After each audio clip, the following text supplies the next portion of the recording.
pala mo. Patimpla-timpla pa ng gatas. Gusto pa, gatas pa talaga. Kala mo yung pakinabang dito, batugan naman. Ang visit. Ewan ko na lang talaga. Ayan. Special gatas yan. Latte. O, di ba? May foam effects pa yan. Mami! Ah!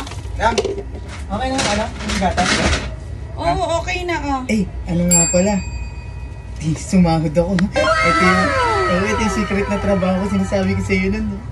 Say surprise ko. Di ba sabi ko secret? Kaya lagi ako wala. Lagi wala. Kala mo, lagi ako nainom, no?